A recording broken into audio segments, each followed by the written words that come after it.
Ideally, the ultimate goal would be that within communities that there would be a school or schools that could work with the school district and provide an opportunity for students with autism and Asperger's to come and cultivate their talents in music, art, and dance, and to be able to produce shows and performances at different venues throughout the community. Right. When I ran for Congress a few years ago, Doug saw my picture on the cover of District magazine. They did a feature story about a new type of campaign where we take no money from corporate lobbyists, all grassroots. So Doug saw the picture on the cover of the District and called me up. And we had breakfast together, and he brought his friend over, and we hit it off immediately. And I admire Doug so much because he's doing on the social level what we're trying to do on the political level.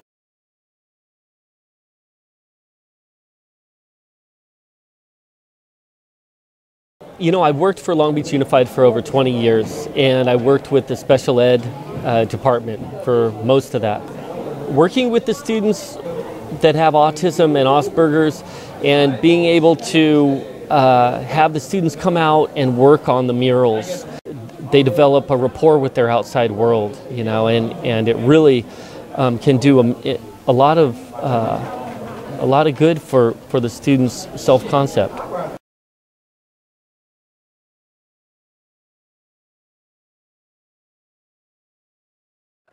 So basically, the way that the Powerhouse can enrich education and broaden education, in my view, being an interdisciplinary educational advocate, is that you see at the crossroads at Powerhouse, you see autistic kids doing art, and so you're seeing a lot of science and art colliding, and it might not be obvious, but what's happening is these kids are having neurological processes happen that are stimulated by the painting and by the activity that they're doing. So it's actually a very fertile ground for interdisciplinary work to be done between the arts and the sciences.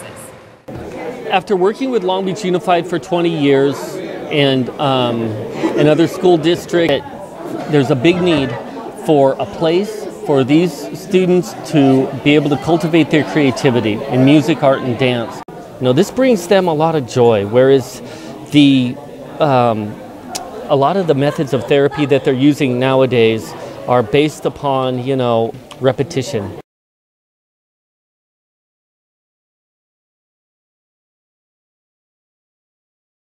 They're recognized for bringing something from within them to the outside world, to the community, that's beautiful, and it forms a rapport and a connection.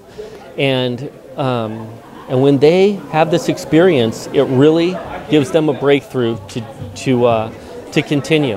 My father was a psychologist who worked with chemically addicted people in New York City and across the country, and also in child psychology and helping set up counseling centers and child homes for children without parents. Mom was a special ed teacher. So I come from that tradition of social work, of caring for our fellow human being, empathy. It's so important in my view, and Doug is, in his way, is trying to do this with the autistic children. It's beautiful. I think it really touches my heart.